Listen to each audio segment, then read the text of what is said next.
ശുചിത്വ മാലിന്യ പരിപാലന രംഗത്തെ നിയമലംഘനങ്ങൾ അന്വേഷിക്കുന്ന ജില്ലാ എൻഫോഴ്സ്മെന്റ് സ്ക്വാഡ് തലശ്ശേരി നഗരസഭാ പരിധിയിൽ നടത്തിയ പരിശോധനയിൽ 3 സ്ഥാപനങ്ങളിൽ നിന്നായി 3360 നിരോധിത കുടിവെള്ള കുപ്പികൾ പിടിച്ചെടുത്തു.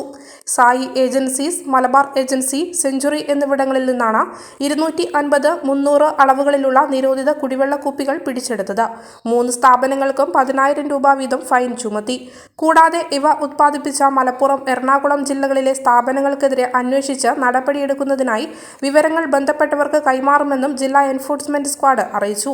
നിരന്തര പരിശോധനയെ തുടർന്ന് ജില്ലയിൽ പൊതുവിപണികളിൽ നിന്ന് നിരോധിത കുടിവെള്ള കുപ്പികൾ അപ്രത്യക്ഷമായെങ്കിലും വൻകിട വസ്ത്ര സ്ഥാപനങ്ങൾക്കും കാറ്ററിംഗ് കമ്പനികൾക്കും ഇവ രഹസ്യമായി ചില ഏജൻസികൾ എത്തിച്ചു കൊടുക്കുന്നതായി സ്ക്വാഡിന് വിവരം ലഭിച്ചതിന്റെ അടിസ്ഥാനത്തിലായിരുന്നു പരിശോധന.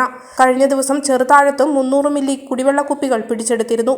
Squad leader E P. Sudheesh, enforcement officer K R. Ajaykumar, Sherikhul Ansar, public health inspector Kunhiraman K K എന്നിവർ പരിശോധനയിൽ പങ്കെടുത്തു.